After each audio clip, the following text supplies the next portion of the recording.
want to think about is as you do. Special, unitary, group of degree 2. As you do.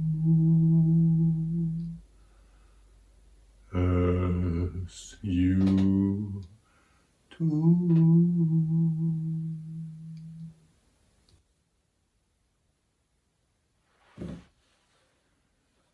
Including their gauge theories. And I seek a deep understanding of the Poincare group, the isometries of Minkowski space-time. All of these topics have in common my wish to explore and express mathematically what is a perspective and how do perspectives fit together. A perspective is the difference between relative truth and absolute truth. How can I get free of my own perspective?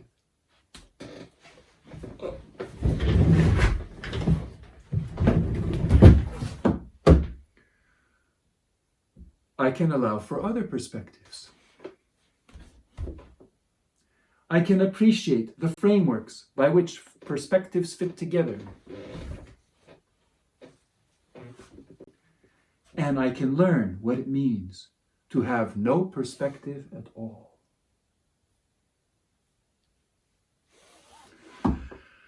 In such ways, I can think holistically, which is to say, think and know in terms of everything. Wisdom is truth about everything.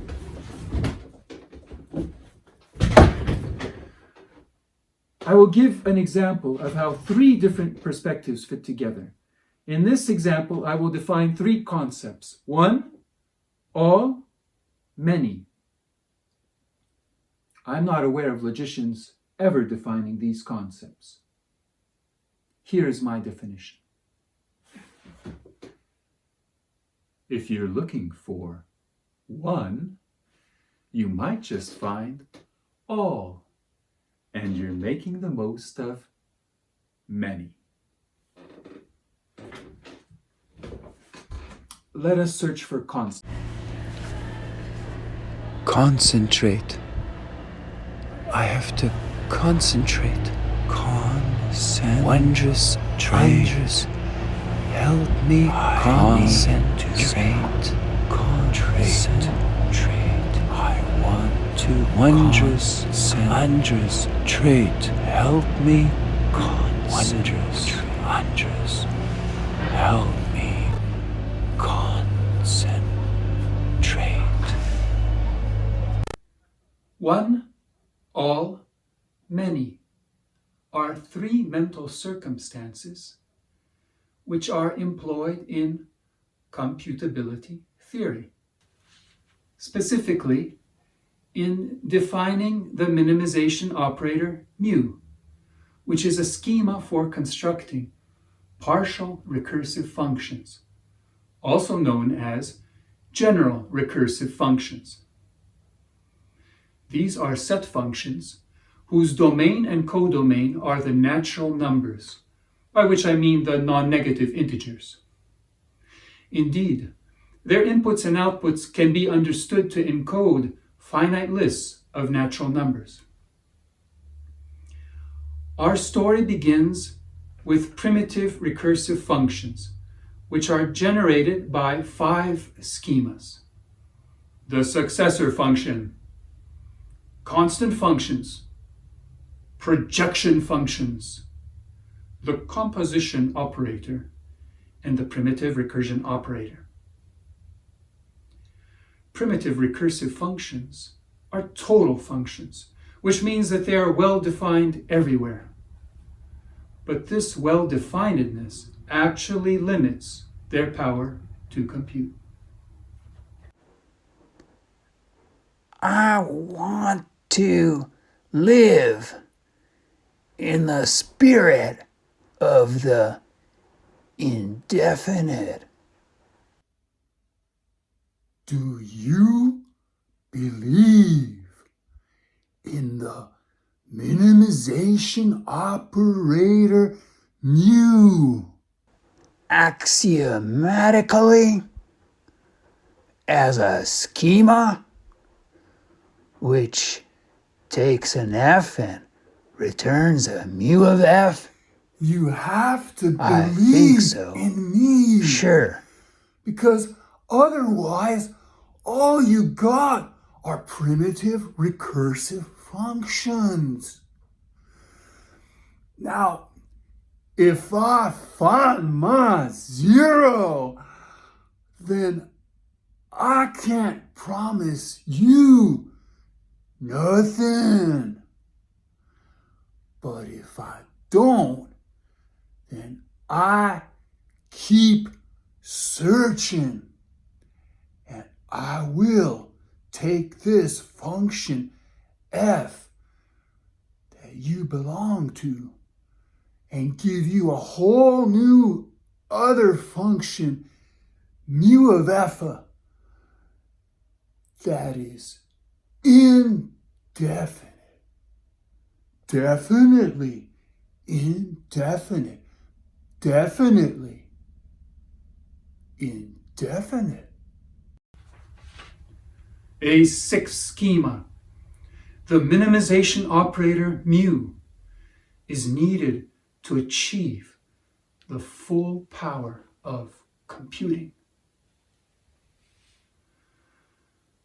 As declared by the Church-Turing thesis, by which Turing machines, the lambda calculus, and general recursive functions, and others such, all exhibit this ultimate power. You are willing to suppose that this opportunistic operator mu goes through each of the many out to infinity, never halts, and then will come back to us to certify that he found nowhere to park his seats. That's the convoluted way you're going to dream up the indefinite. Why don't you just establish an indefinite constant function without the dogma of coming back from infinity? An indefinite constant function would be out of the scope of our successor function. Operator mu is fundamentally inverting everything we've ever done. The indefinite testifies to that. Mu doesn't have any runners to maintain links and keep track of what he's doing, does he? Maybe you feel that we primitive recursive functions are too rigid, too controlling. The minimization operator mu allows us to construct a constant function whose output is undefined because the function's algorithm never halts.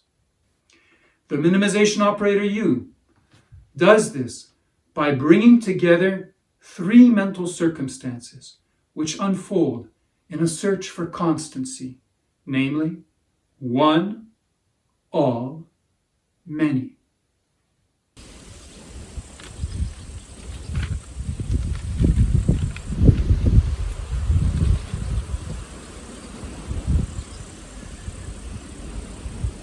I'm searching for constancy. I'm focused on this fantasy. I'm trying to arrange to go without change.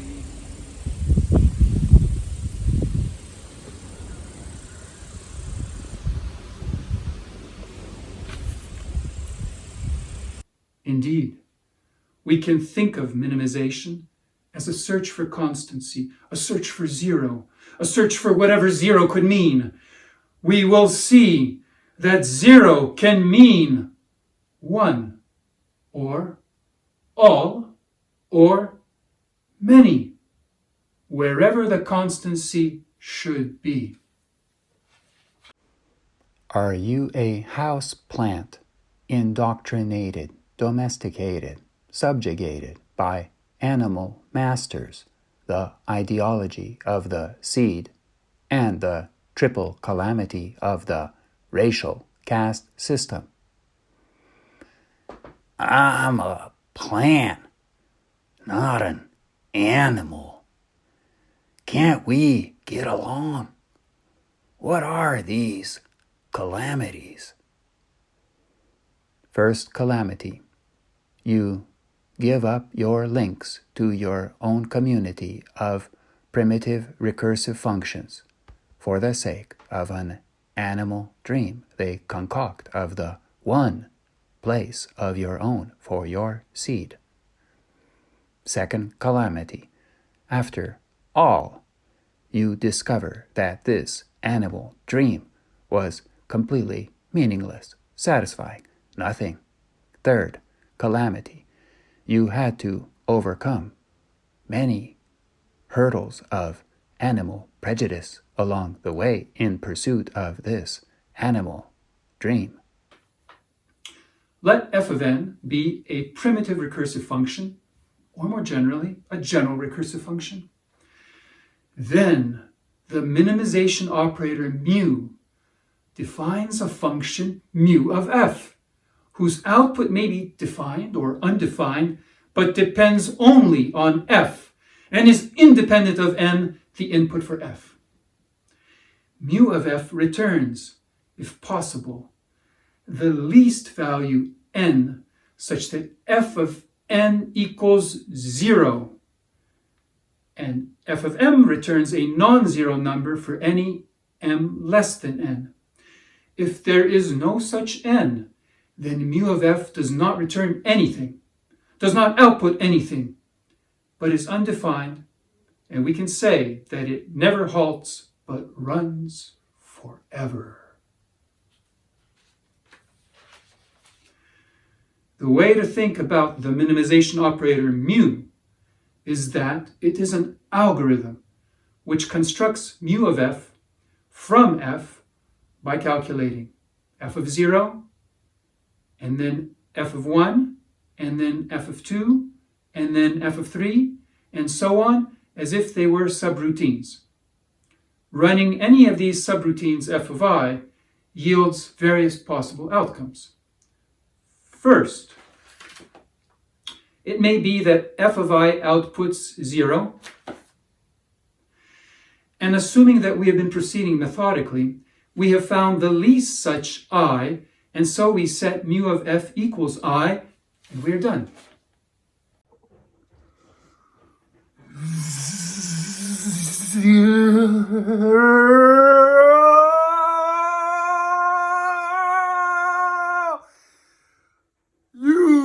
Eureka!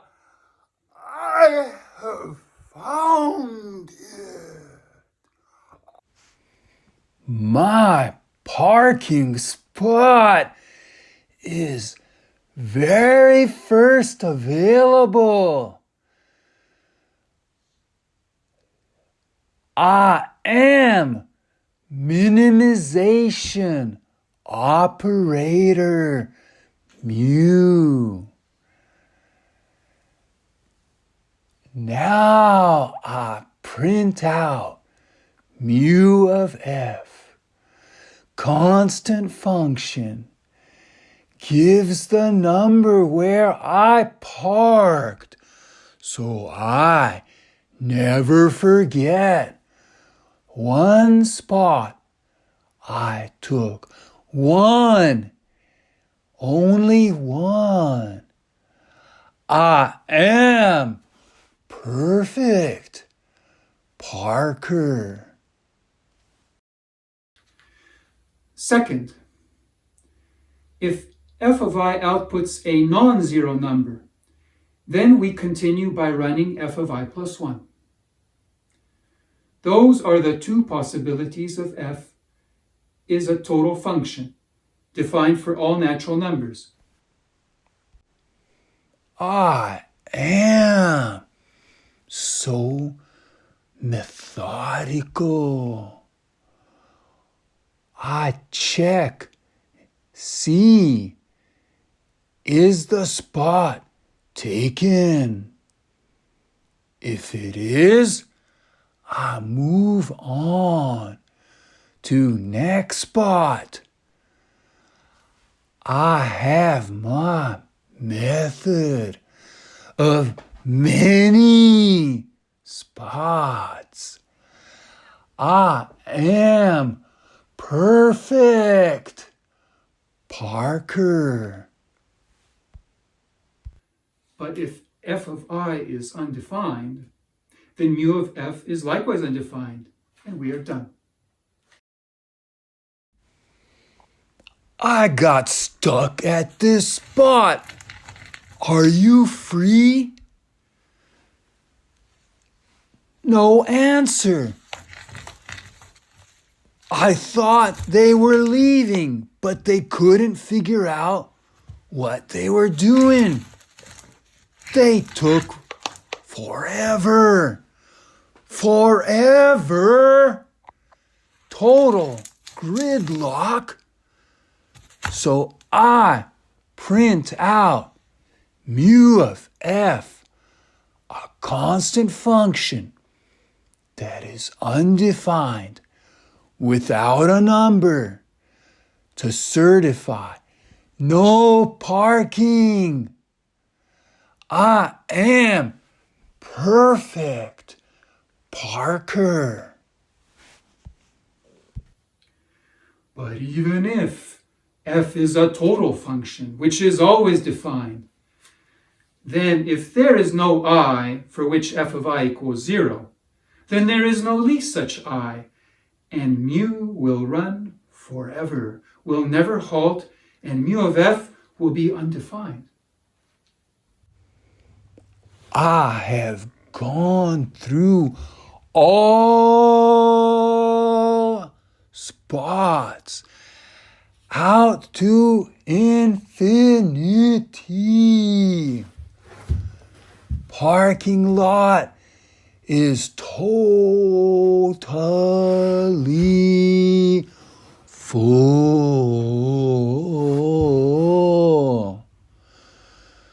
So I print out mu of f, constant function that is undefined, without a number. Certify no parking. I am perfect, Parker. In this way, the minimization operator mu takes a function f that may be defined for all n and constructs a function mu of f that may be undefined for all n.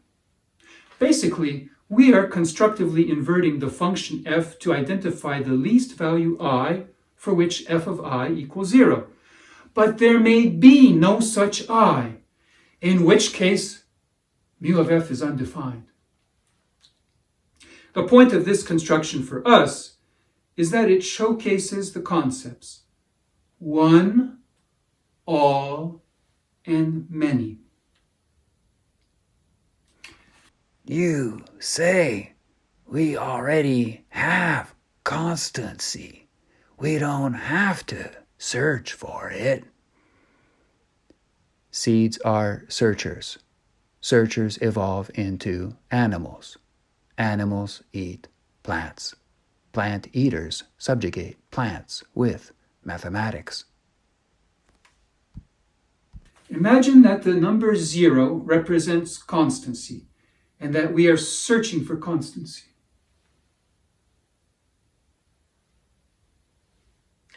Either we find a least I, which gives us 0, in which case we have found one example of constancy, or there is no such I, in which case it is all constantly unconstant, as the constancy is in all.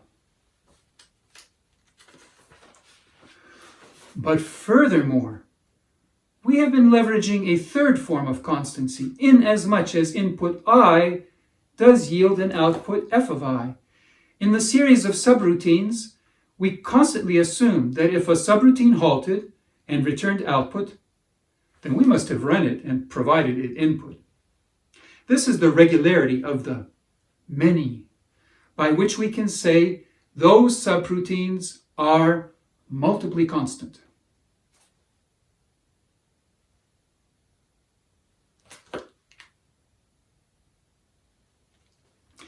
This suggests that in addition to the existential quantifier and the universal quantifier, we could have a multiplicial quantifier, an upside-down m, to make explicit a variable n as an input yields well-behaved outputs, is being used constructively, has a type, can be compiled, or anything, something like that. Let us consider now how the number 0 can mean one, all, or many. 0 is the output we are looking for, and it can refer to the input I as the one that produced it. Did you hear that, superhero? You're a definite loser!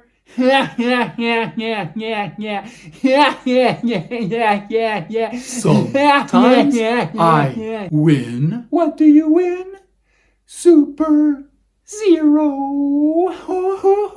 I win 0. 0 is a nothing. 0 is for losers. 0 is the beginning from which the successor function creates all the other numbers. 0 is the placeholder for nothing. 0 is the difference between 1 Swiss franc and 1 quadrillion Swiss francs. 0 is also the unconditional non-existence of such an I, and in that sense, 0 refers to all, the non-existence in all. Wow! That's when you're a total loser! You can't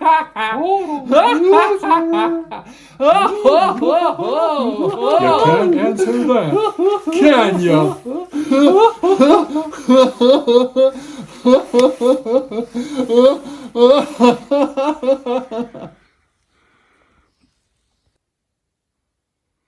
The indefinite is more powerful than the definite. The indefinite doesn't have to give any answer. That's what makes the full-fledged Turing machine the most powerful in the Chomsky hierarchy, because it has the power to delete, to erase, to make a variable disappear. That's the power of the second law of thermodynamics.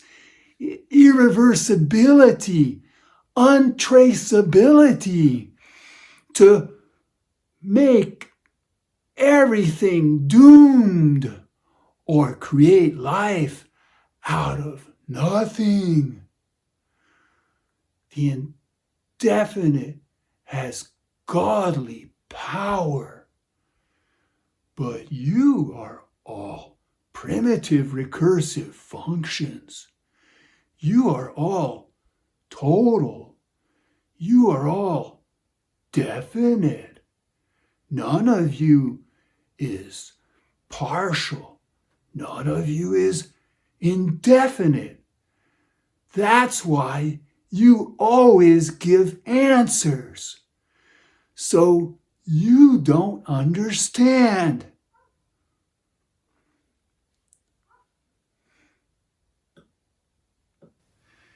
And 0 is the conditional regularity of the many, by which an input gives rise to an output, and there is no obstacle to hinder that. You're not just a loser, you're a sub-loser. You're a gambler.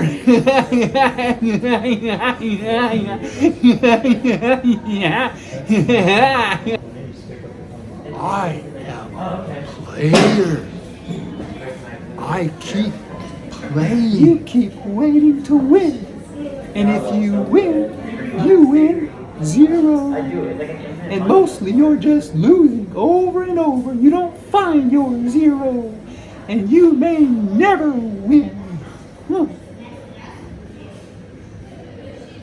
The indefinite goes beyond itself into the definite, and consciousness sorts out the truth, matches unconscious answer with conscious question, piece by piece, subroutine by subroutine.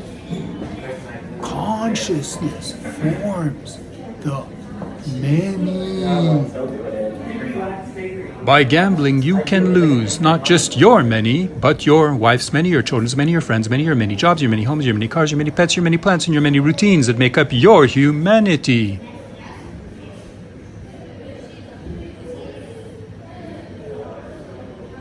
We are thus make sense of 0 in these 3 mental circumstances. Make sense we are. Give meaning to constancy, which they do. I have simplified my explanation of the minimization operator mu by delaying, to say that in general, f may have additional inputs, x through x sub k, in which mu of f will be a function of these inputs, x sub 1 through x sub k, and so for different values of these inputs, it may be undefined or not, and it may produce different outputs. Sure. I stepped around this by supposing that the list of inputs could be coded as a single natural number. I hope that's fine. In this introductory video, I have elaborated the foundations for the concepts of one, all, many, so that you would be interested to investigate the relationships between mathematics and metaphysics or cognition, and more broadly, wisdom. In my videos, I will share what I know, but you will need to study independently. And so I encourage you to do exercises.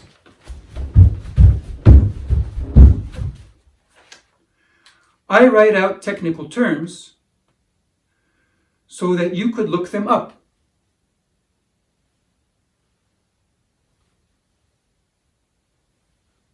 When you are reading Wikipedia articles, watching related videos, studying books and papers, and thinking, talking, writing about these issues, then you are doing exercises in Math for Wisdom. In Math for Wisdom. At Patreon, you can find ways that I or others can give you feedback, and you may even win prizes when you do exercise. My primary goal with Math for Wisdom is to encourage a community of investigators of Math for Wisdom. Would you like to learn more about the minimization operator mu? I refer you to the Wikipedia article on general recursive functions, and also the video series on partial recursive functions by hackers at Cambridge. Back in 1986, as a senior at the University of Chicago, I took 2 graduate-level courses in recursive function theory, taught by Robert Soar, who published his lecture notes as this book I am holding. You should read this book about the 12 categories, including one, all, many.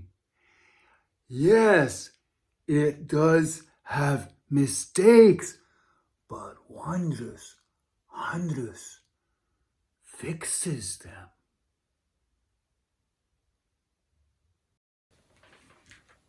In 1993, while pondering how to define 12 mental circumstances, including one all many, I recalled the spirit of the arguments we used and expressed it metaphysically.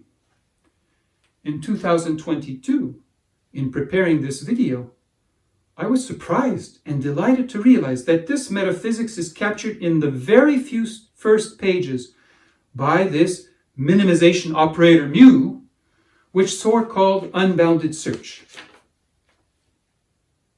If you are like me,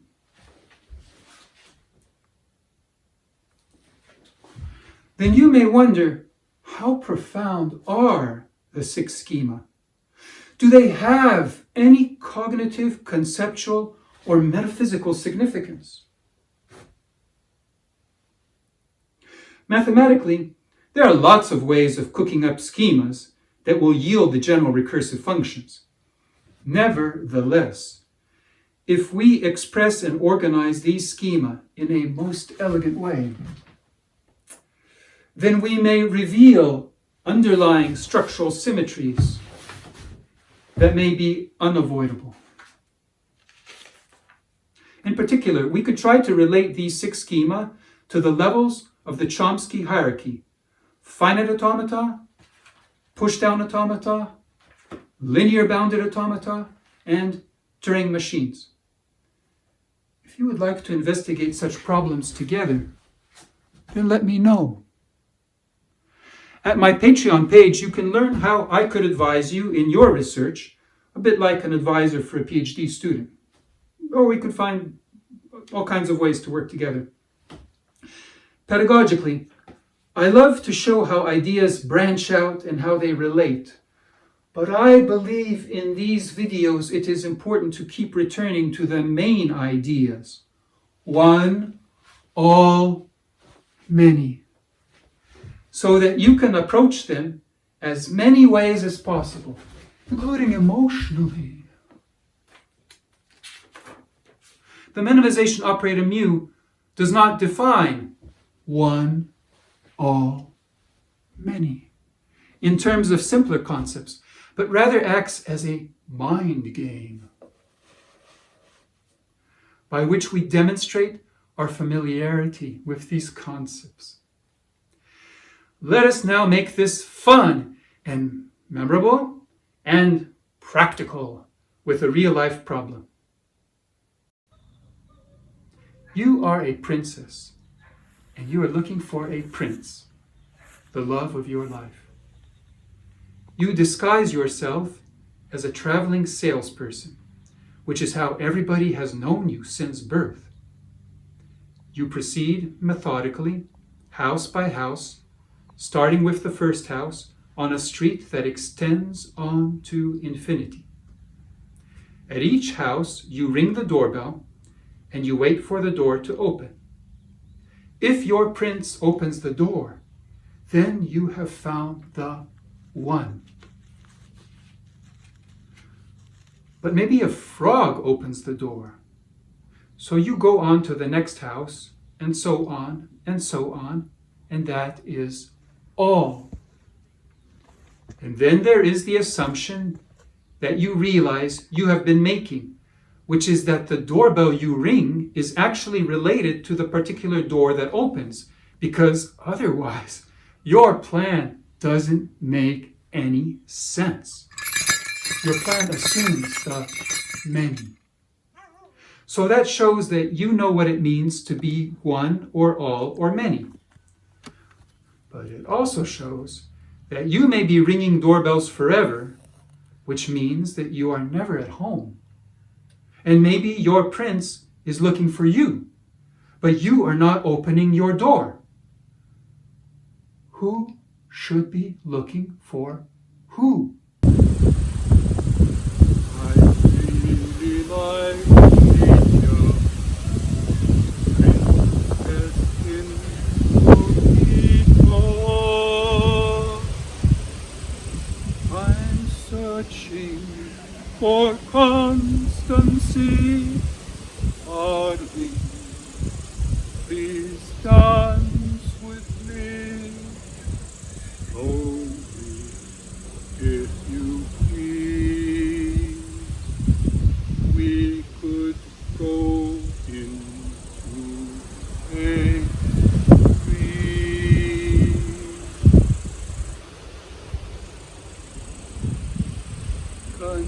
Considering our chances in three lovely circumstances, I find you in the one, the all, the many, many, many, many.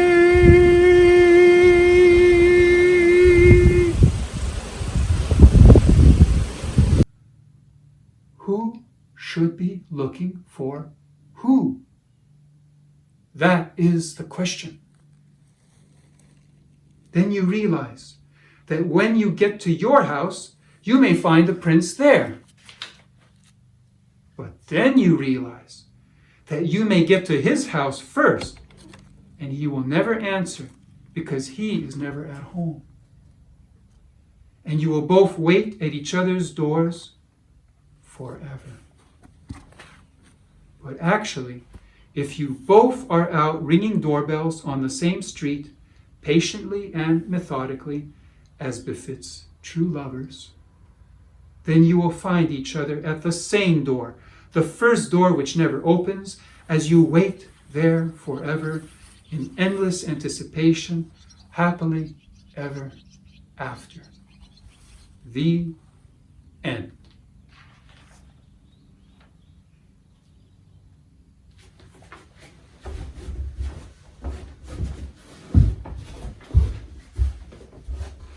Let us search for constancy.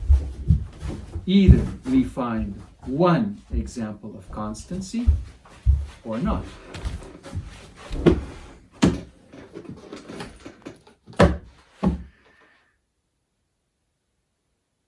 This defines one.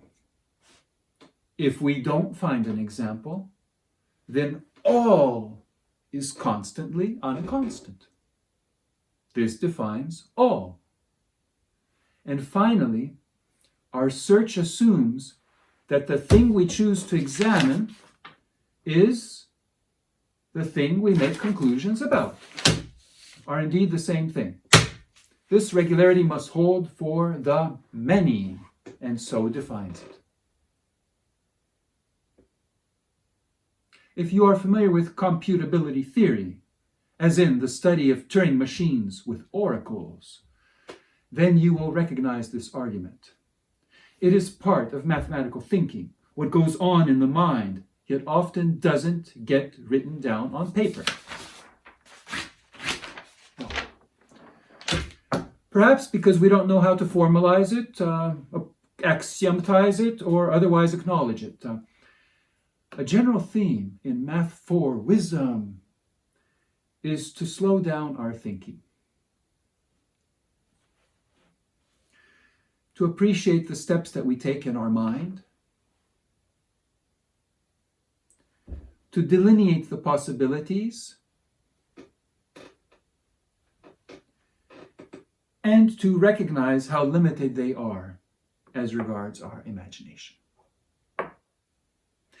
If you and I go through such mental motions together, then we share a journey through a model of an abstract mind, which is a basis for shared understanding, and pragmatically, for absolute truth.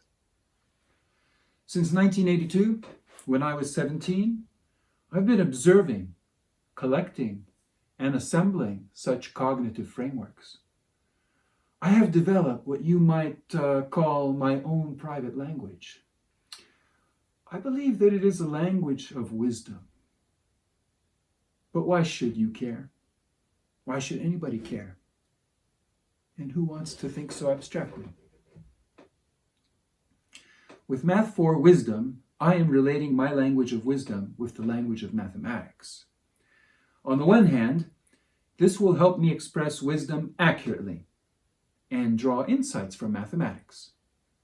On the other hand, I aspire to show that wisdom lets us identify the most profound ideas and structures in mathematics, and furthermore, overview all of mathematics, understand how its disparate branches, concepts, theorems, questions, structures arise and unfold. I seek wisdom that teaches us how to formulate any question, solve any problem, pursue any conjecture, understand any idea. In the upcoming videos, I will present the main parts of my research program. First, I will introduce the ABCs of thinking in parallel, which is to say, the three most important mental frameworks, which I call the twosome, the threesome, and the foursome. Next, I will show how they fit within a system of 8 mental frameworks, which relates to my interest in Bott periodicity. Then I will survey the ways of figuring things out in mathematics. After that, I will show how the 24 ways provide a map of mathematical thinking. In particular, I will explain why I think there are 4 geometries and why I think the Poincaré group relates them in 6 possible ways. Finally, I will overview the many structures that I'm familiar with and sketch a theory of how I think they all fit together, and mention a coincidental relationship to the standard model in particle physics, which suggests that the gauge theory for gravity has the form of 0 by 0 matrices, whatever that could mean. That last video in this introductory series will lay out my current understanding as to the meaning of life and the role of God.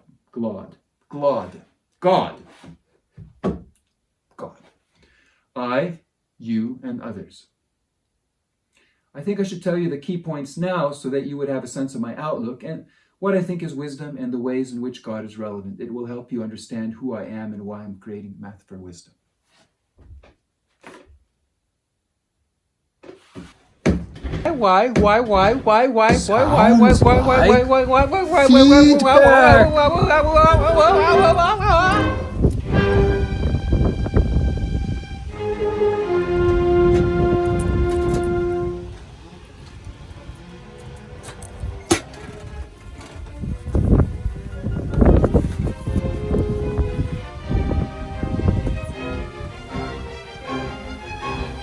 If I were you, I will not hit the table when the camera is over.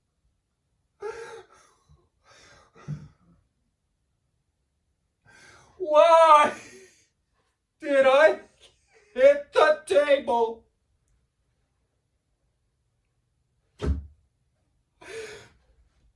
I want your attention, viewers like you.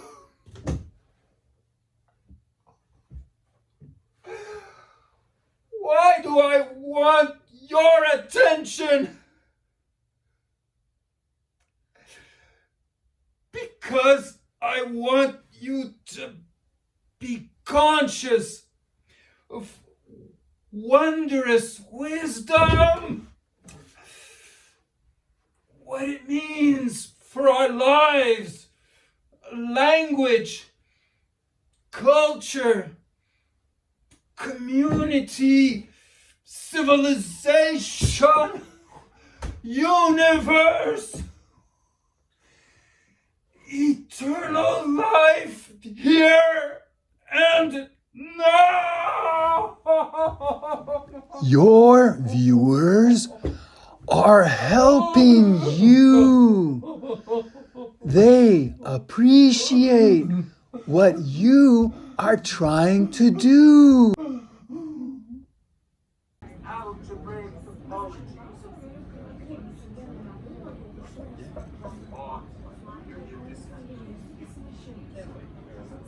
They are giving you attention. They are learning with you.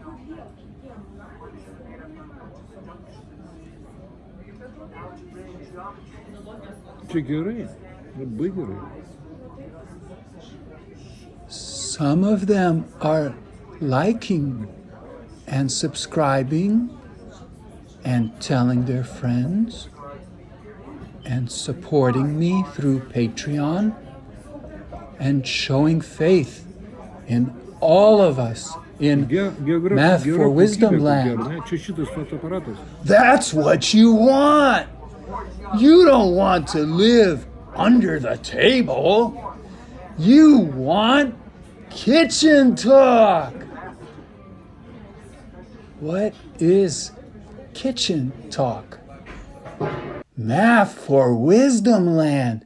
Kitchen talk is when you get from under your table and you talk to friendly people in Math for Wisdom Land about what you really care about, which is Math for Wisdom.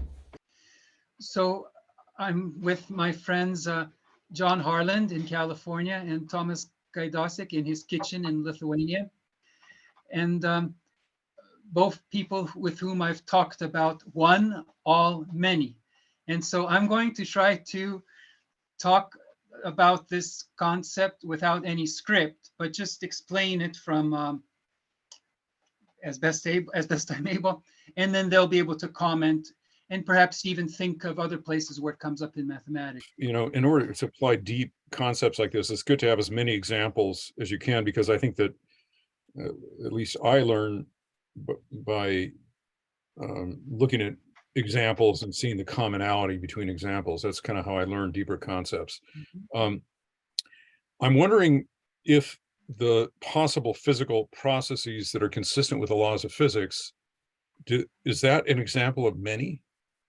Because in other words, is the possible physical processes consistent with the laws of physics, is that an example of many? Because those things run, they're you know, you can think of them as in some sort of abstract way, you know, as running forward, you know, in time, like a Turing machine or a cellular automaton, and they always reach a conclusion, right?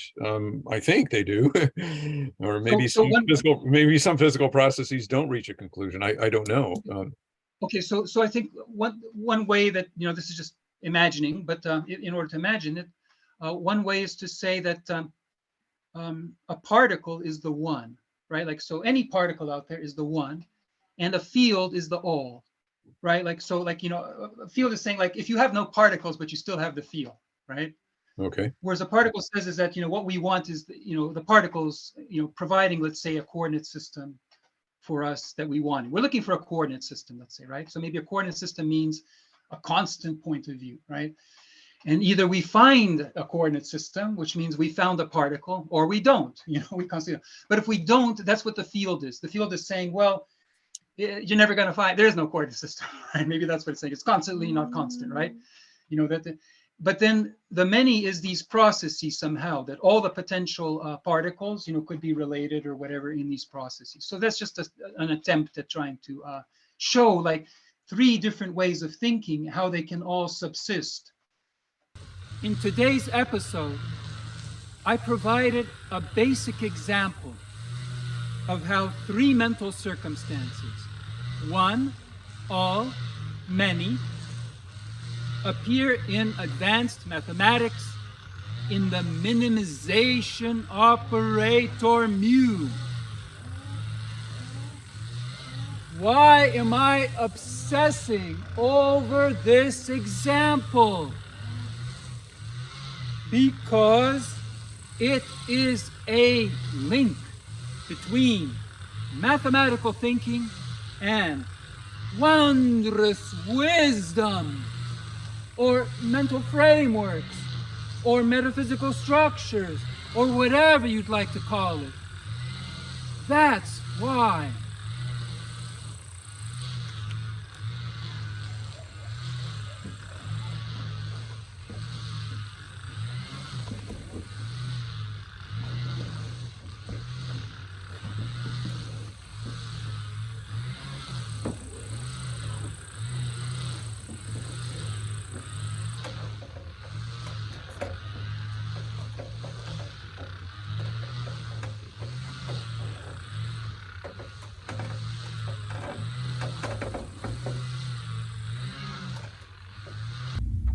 Think of this basic example as a tiny data point from which we'll zoom upward to the big picture of wondrous wisdom. Rhetorically, it's like the base case of mathematical induction, in that once you accept that advanced mathematics can get your foot on the ladder of wondrous wisdom, then you may further believe that advanced mathematics can help you climb up it as far as it goes. Have you never heard of mathematical induction? It was one of the keys to mathematics. Or more precisely, one of 24 ways of figuring things out in mathematics, which our mind makes use of. I systematize such ways by studying the patterns in the books by George Polya, Paul Zeitz, and others. Indeed, I have collected more than 1,000 examples of ways of figuring things out, not just in mathematics, but in many other fields of life.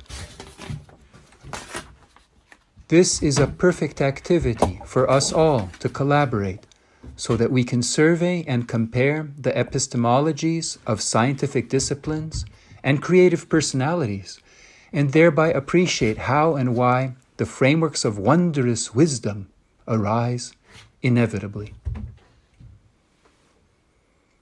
Your support through Patreon makes this all the more possible for the disciplines that you personally care about.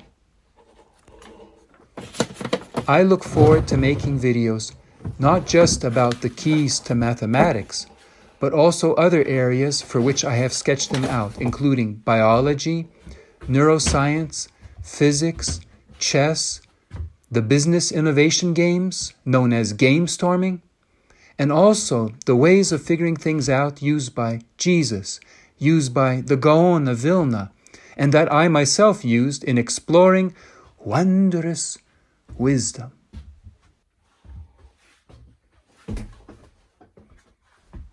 What was I saying? Where will the ladder take us?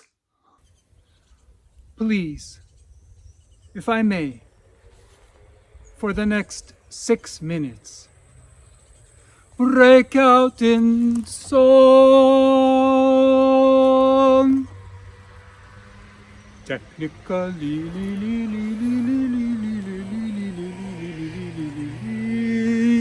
and speculatively.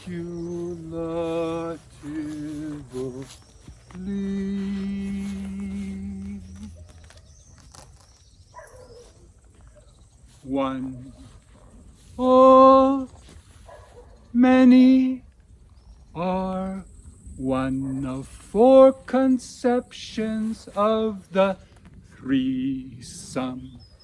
The learning cycle of taking a stand, following through and reflecting, taking a stand, following through and reflecting, taking a stand, following through and reflecting, la la la la la, la la la la la la, la.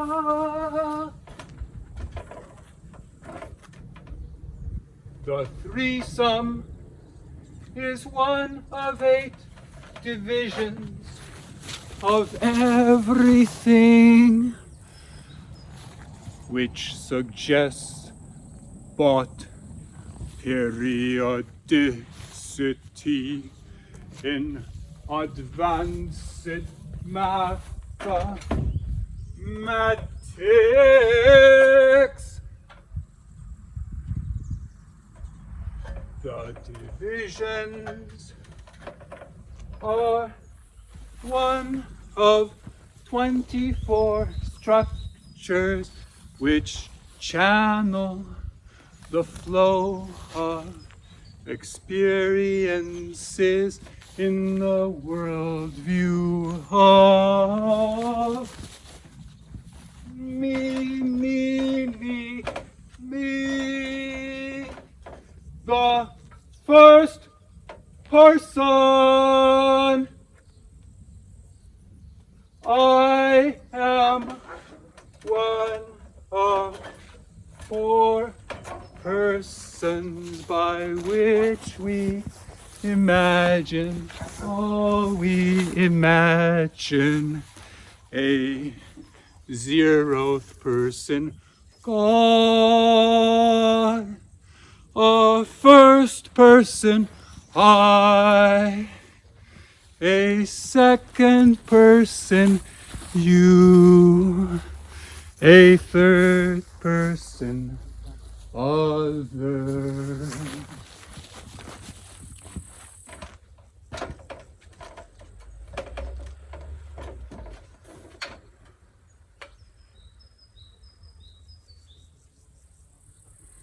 We can allow for even more than we imagine.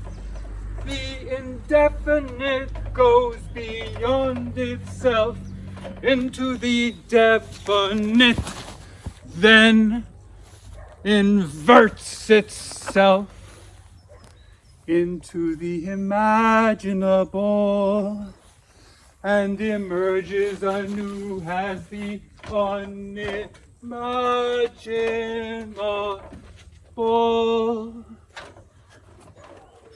This is the basic understanding by which God goes beyond God into us.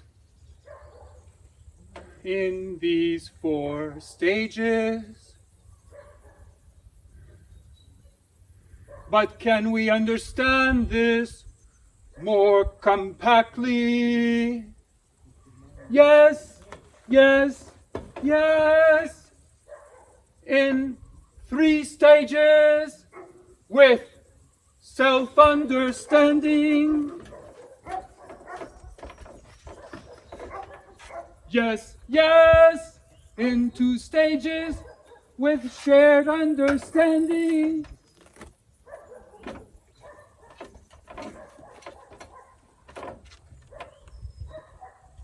Yes, in 1 stage with good understanding.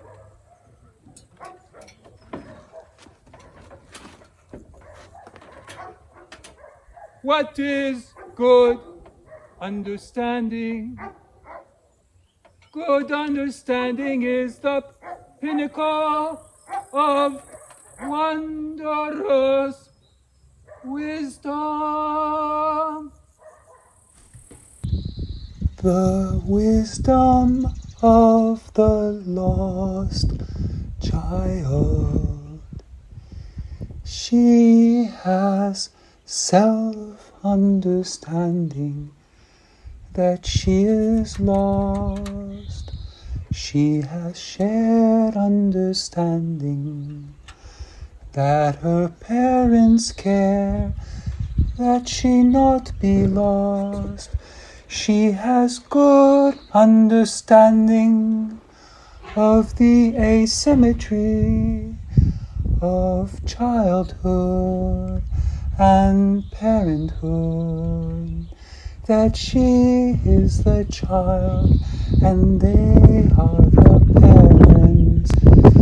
So she should not look for them, but they should look for her. So she should go wherever they will find her.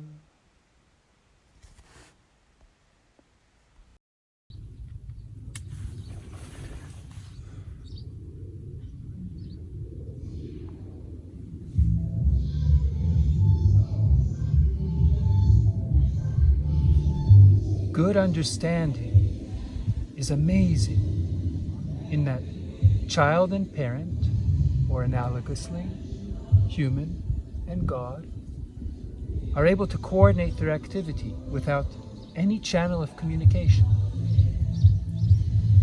The wisdom of the lost child is the complete unfolding of the childish understanding as the child's view of the parent's view, of the child's view, of the parent's view, of the child's view.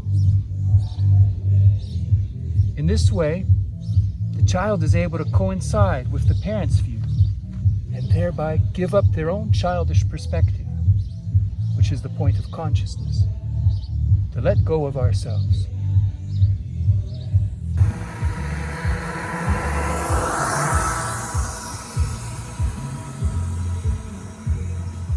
In a future episode, I will survey for you in more detail what I'm able to say about this wondrous wisdom, which is my life's work, but truly should be collaborative.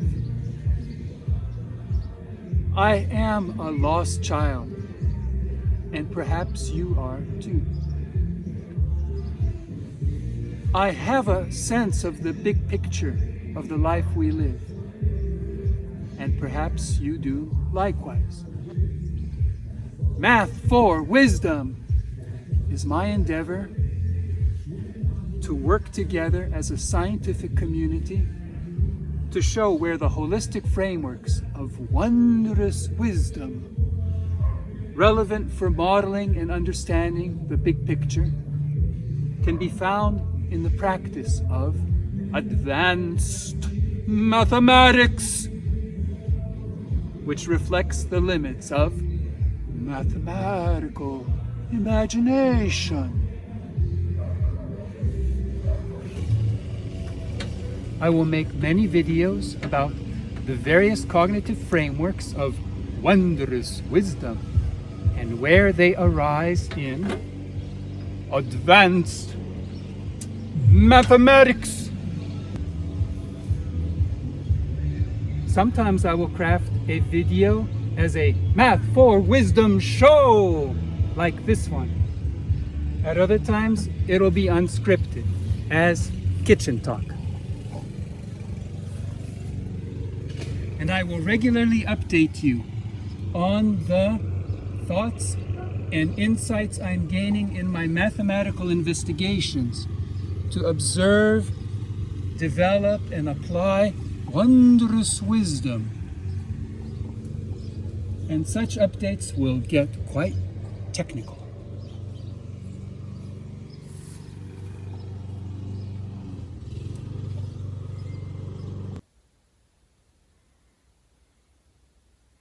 My quest to know everything makes it helpful to imagine God's point of view. I will be creating a series of videos to share the various ways I imagine God, and will try to model God with advanced mathematics.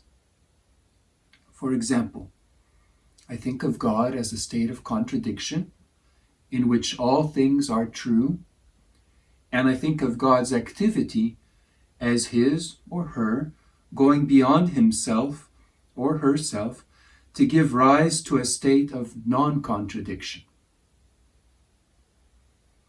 I'm curious if one model for God is the mythical field with one element, which is to say, a field where 0 equals 1 equals infinity.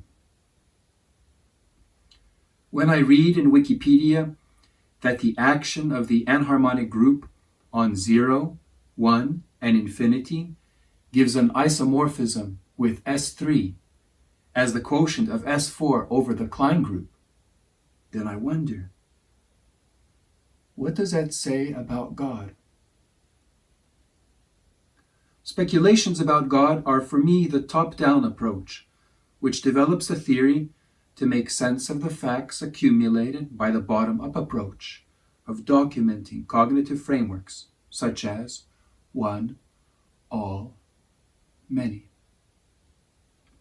Connecting theory and facts requires a personal resolve to apply that knowledge meaningfully. I want to be the wise child. Where should I go so that God finds me? I need to be honest. I should not look at God from my point of view, but look with God to embrace God's point of view. And from God's point of view, I arise as God's instrument by which he or she investigates, is God necessary? Would God be even if God was not?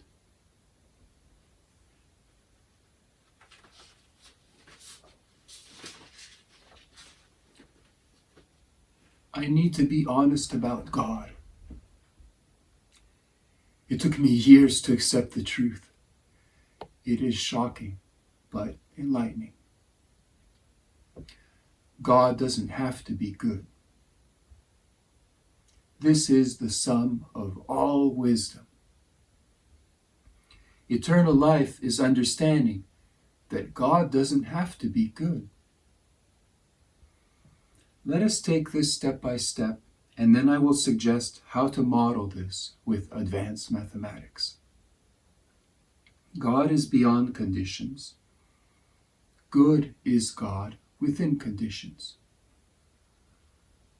Life is the fact that God is good, that the slack within conditions is in harmony with the wholeness beyond conditions. But eternal life is understanding that God doesn't have to be good. Goodness is within conditions, but God is beyond conditions.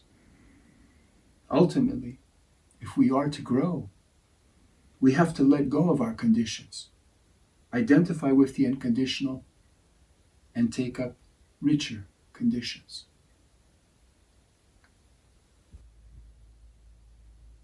Simply put, eternal life is eternal growth. Life is not fair, and it can't be fair if we are to grow. Mathematically, with the concept of entropy, we can model the ambiguity as regards two different outlooks, justice and grace. Justice supposes a closed system, but grace supposes an open system. Which kind of system do we live in? It is completely ambiguous. Do we live on a planet where everything is falling apart? Or on a planet which absorbs energy for the evolution of life? Life demands justice, but eternal life commands grace. The human will loves the perfect, but God's will loves the imperfect. It is not fair. It is not good. It is most godly.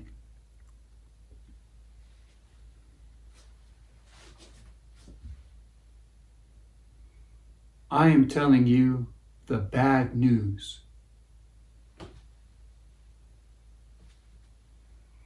Jesus said at the end of his life,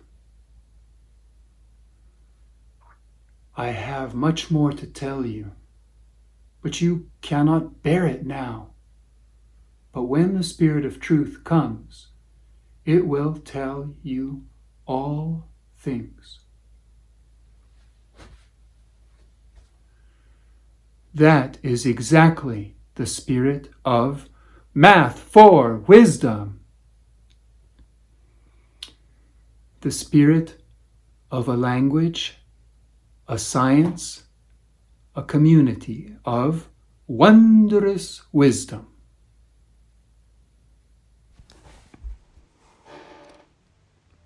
In this spirit, we reach out to understand others and to understand ourselves and how to apply ourselves.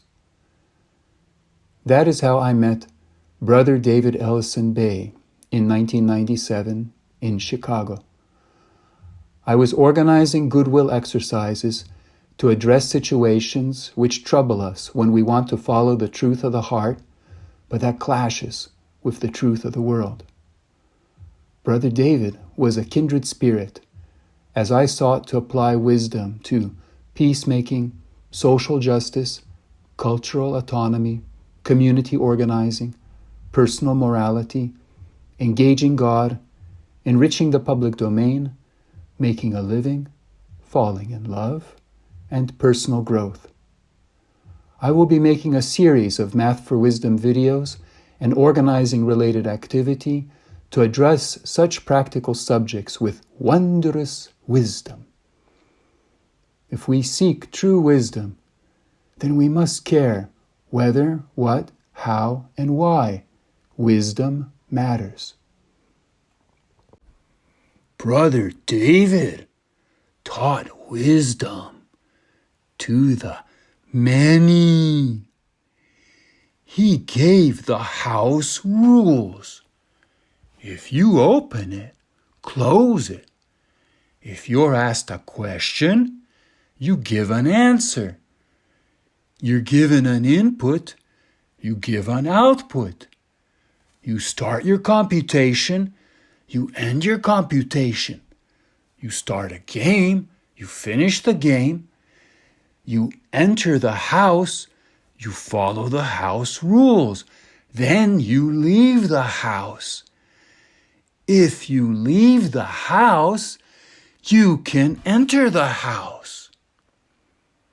His house was the North American headquarters of the Minnesota Laboratory for Independent Thinkers Around the World, founded by Andrus Kulikauskas, which went for 12 years, and then Andrus went bankrupt.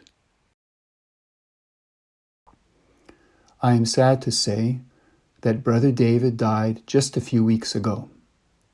Math for Wisdom is greatly inspired by his Moorish Cultural Workshop.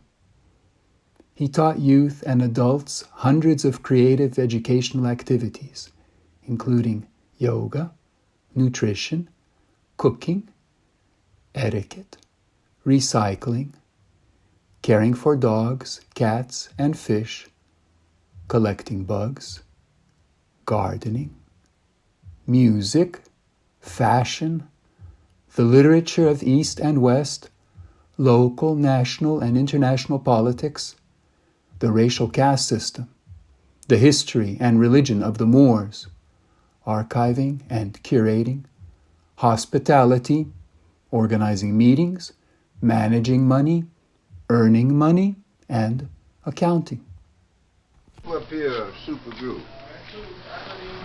May I film you? I got a brush back here. Same thing I use before. Yeah. Come here. Let me show you what I'm talking about. Okay. Tell me, man, what the plan. See this here? You can read this here. We did in the house.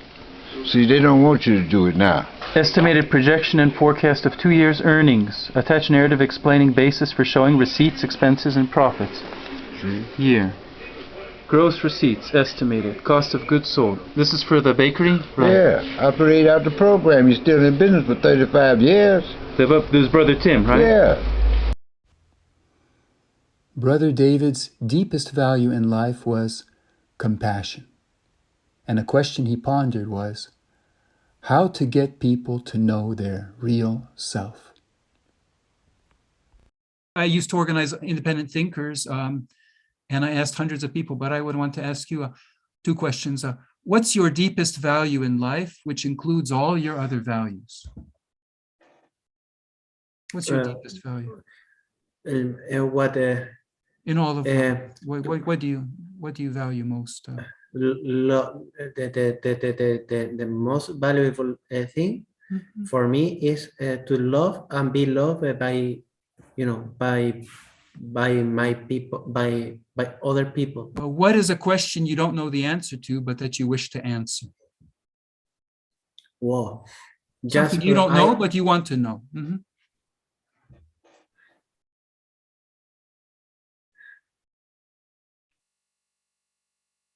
I need to think about it. So I just can select one question, right? Well, it could be many questions, but it could start with one. Okay.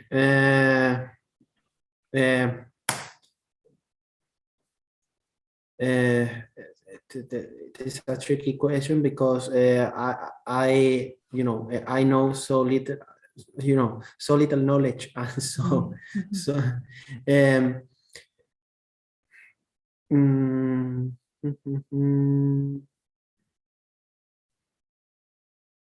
there are some questions about mathematics, but that's fine. But could be anything. No, but could be anything.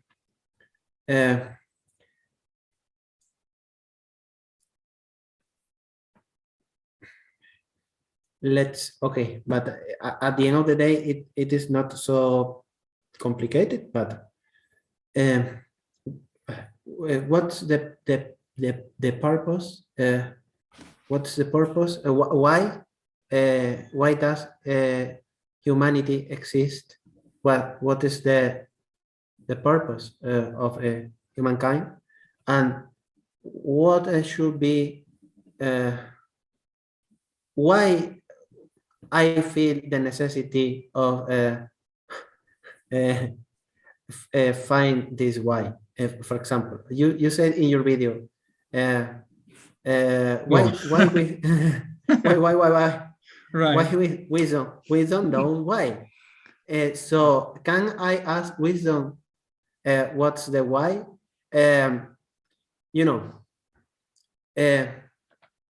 We feel emotions, we have dreams, we try to fix concrete goals, right? And we run behind these goals, we try to reach them to to get this concrete task complete. Like, for example, I want to finish my master degree in mathematics. I want to finish the thesis. I want to to construct the the procedure for optimal relaxation parameter selection, and help people to to maybe write a paper. And why? For example, now yes. I will interrupt just a little bit just to say, like, I had the same question as I was working at the end of my PhD thesis, like, why do I need a PhD? But my mother said, you want to be a person who finishes things. So that turned out to be quite a, like you said, you were affected by a person who changed it. Like, my mother has affected me at several points in my life where, like, that was a sufficient answer to. But I think in the other, I just also wanted to know that, like, in this video that you saw, there's this idea, one, all, many. So the many is about those steps. You know, you start a step, you finish the step. You start a step, you finish the step. If you don't finish the step, you know, then you're just hanging. So it's not an argument why, but it's just explaining, it's just modeling the situation, right? So, and maybe to say, it's a beautiful question. It's probably related to your deepest value in some way. And it's, I think that's the level I would like to be engaging you, is to say, let's go back to that question. Let's see if we can model it. Like, can we, you know, what is the mathematics that would model it? You know, my deepest value is living by truth. And my question, I'm still working on it, but I'm still trying to figure out, like, what's the highest meta level, you know, where everything kind of like gets resolved, you know, that everything kind of like dissolves into. I'm still kind of trying to grapple with that. I'd like to find a way to kind of like find a way to embrace that highest meta level. So I'm still thinking. The highest meta level of can you repeat this? The highest meta level of all knowledge. I mean, right now I'm working on the conclusion of Math for Wisdom. I'm just going through all this wondrous wisdom. And what I show is, like, you start with one, many, all. It's very, one, all, many. It's very concrete, you know, but that sits in a framework, you know, that sits in a higher framework. This sits in a higher framework. There's this whole levels and meta levels and levels. And in the beginning, it's kind of systemic, but then you start to have this notion of a spirit that kind of like, by which you can maybe transcend the system, just go higher, higher and higher and higher. And at a certain point, like, all the assumptions have to be spelled out, and they kind of have to be kind of like, they kind of disobey. Like, the highest level basically I have in the end is like, it's these levels of understanding where, like, humans, it's like the lost child. So if the lost child is in the airport, the lost child should not look for their parents, but the lost child should go where their parents will find them. It's very different, you know, because if you look for your parents, you just get more lost. But you need to think, oh, I'm the child, they're the parent. It's not symmetrical. They should be looking for me. I should go where they would find them, maybe to a police officer, maybe to a stewardess, you know, somebody to help, you know, where would they look? Free of responsibility. Yeah, so so this idea is that when I analyze it out, you know, look at there's these levels of understanding. So understanding is kind of like humans' view of God's view. Self-understanding would be humans' view of God's view of humans' view. Shared understanding would be humans' view of God's view of humans' view of God's view. And this good understanding, this rapport, like where you and your parents are not in connection, but you know what you should be doing and they know what you should be doing. You know, that's the parents' view of the child's view of the parents' view of the child's view of the parents' view. Like, it's all very spelled out. So that's when you have this good understanding. And in that point, like, there's only, like, you and the parents are one, you know, like, or God and the human is one. And then if you push it, I think, one level further, the human just kind of disappears, you see, because you're just thinking about God's view. So then the human is kind of like unnecessary. I still don't quite, and it's like this 3 cycle. You take a stand, you follow through, you reflect. And if you go all the way around, you've gone through the learning cycle, you've kind of like completed your mission. You know, you've kind of discovered, like you ended your life in a certain way, like you've kind of completed your person. You can just go away, like you're gone in a certain, like and there's this God is kind of left. Maybe God can go away, like it's completed. So, but still, like at that highest level, like how am I supposed to be thinking about that in a way that would kind of like just nicely kind of like say that's the top of the mountain? Do you know what I'm saying?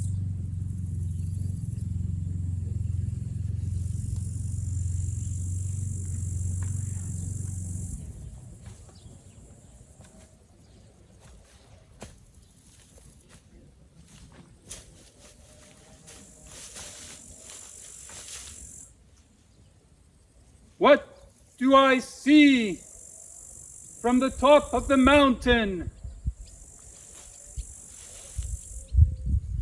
I see exercises for math for wisdom.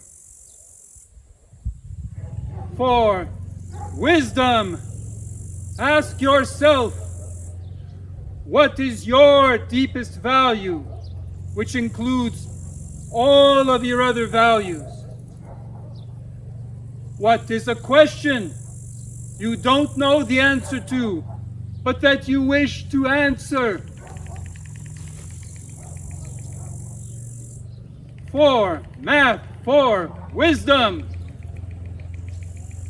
Figure out the meaning of all of these symbols. You will find them in Wikipedia, in articles, on topics mentioned in the subtitles throughout this episode. And you can study and read those articles so that you can start to know everything. And for deciding to support Math for Wisdom through Patreon, master the radical teaching of Jesus to give everything away. Figure out what that would mean practically in your life. Model it mathematically to minimize anxiety. And compare your results with my results in the article I wrote on economy for giving everything away, along with Brother David Ellison Bay. And finally, research how we impacted the high school student, Chris Messina, whose social invention transformed the world through all of these social movements and many more.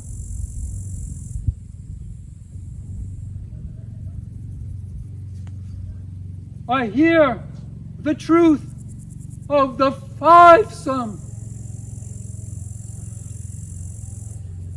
for decision-making conceived in space or time. Every effect has had its cause, but not every cause has had its effects. So there's a critical point for deciding. What have I decided to give away? All of my creative work, all of my original work is in the public domain for you and all to use and share in your own best judgment. This is the spirit of genius, the spirit of inspiration, the spirit of truth, the spirit of math for wisdom.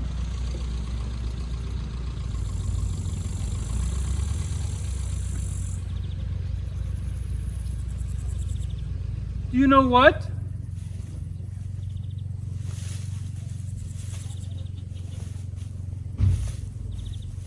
This is not the top of the mountain.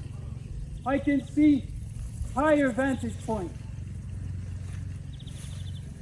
So there will be more episodes of Math for Wisdom, at least for 1 year, and maybe more with your support. I end this episode with thanks for all who bless Math for Wisdom. And I offer my prayer to God to recognize His centrality in wisdom. And I compose it in memory of my elder and lovely friend, Brother David Ellison Bay, and all he taught me in the Moorish Cultural Workshop. Praise to Allah.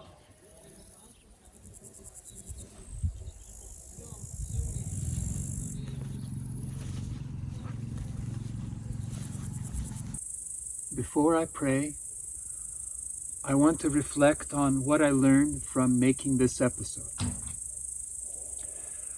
I've been thinking about the search for constancy, which gives rise to one, all, many. Constancy is one of four conceptions of the null sum, the division of everything into zero perspectives, which models God. Search is relevant in the parable of the lost child, the pinnacle of wondrous wisdom. Thinking about that, I realized that the searching takes place on the level of shared understanding, where child and parent both understand that there needs to be a search. So I want to investigate the connection between all four conceptions of the null sum and all four levels of understanding. Also, the whole point of the minimization operator mu is to ground the indefinite, which is the original state of God. So I'm curious to explore that with Math for Wisdom. Why am I sitting on these steps?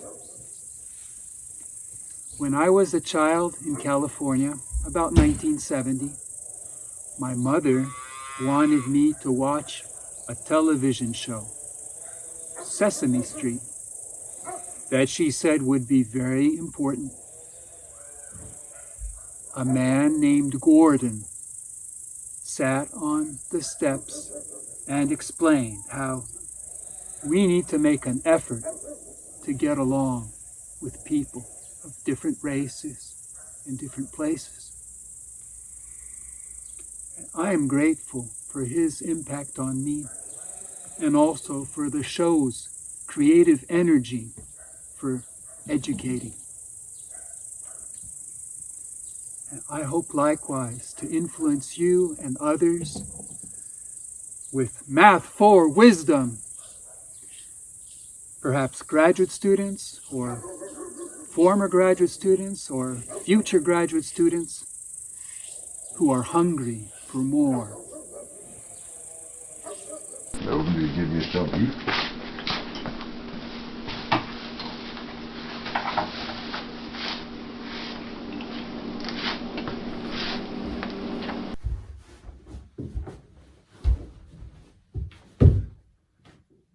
Children, Islam, Islamism, love, and peace transcend all schism. Shine through us as through God's prism, thus revealing math for wisdom. Praise to Allah. Pull something out. Oh. Oh, that's funny. That could be ice. Could be ice in there, yeah. All right, dude. You got the picture thing taken.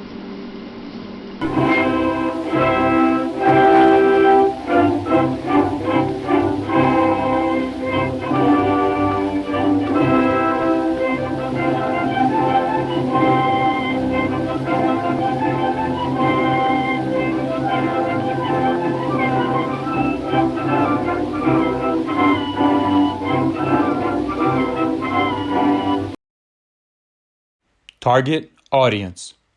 Please give a round of applause to math educators who are preparing you for upcoming episodes of Math for Wisdom.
This is an update on the Patreon supporter function.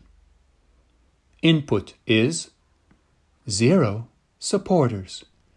Output is 0 euros, $0, 0 Saudi riyals.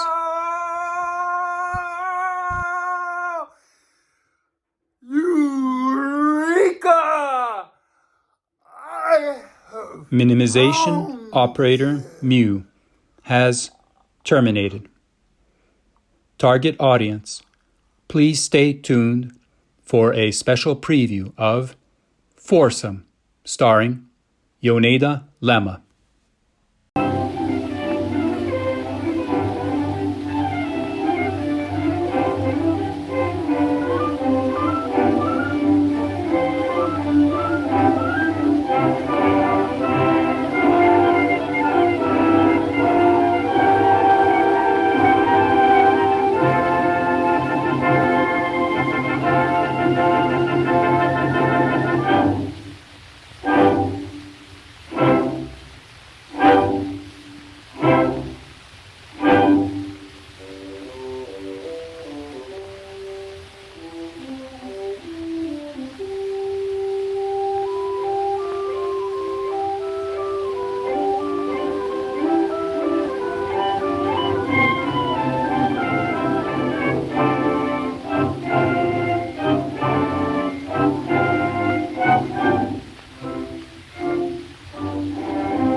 Are you disappointed that you believed in the gambler? Can we say that life is not fair? God is not good, God is cruel, or maybe just life is cruel. Did you see how Brother David showed compassion for that daffodil? When we understand space and time, only then plants and animals can thrive side by side. I hear the truth of the 5 sum for decision making conceived in space or time. Every effect has had its cause, but not every cause has had its effects. So there is a critical point for deciding to watch this preview of the upcoming episode, 5 sum, starring orthogonal Sheffer polynomials.